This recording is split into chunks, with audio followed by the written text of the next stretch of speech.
Pero wag po kayong mag-alala at may papakita ko naman po sa inyo at may guide ko po kayo kung paano po maglaro sa may dragon fishing. Ayan po.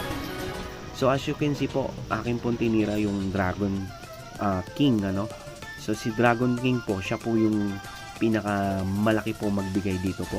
Nakadepende rin po ang inyong laki ng panalo sa inyong laki ng bet. Yung makikita nyo po, yung cannon, may plus or minus sign. So naandyan po ang button.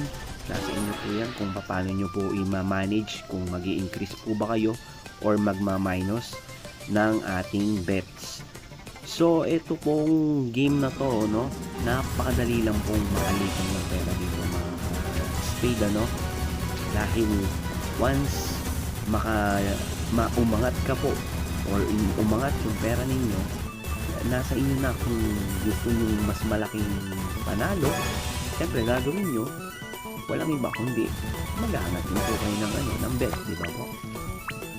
So ayan mga spade, ito pong crab na ito, no, yan po ay bonus game po yan mga spade, dahil once ma-open nyo po yan, meron pong lalabas po dyan na relay or relay fortune, yun po, no. So sa relay fortune po na yon, meron pong mga corresponding na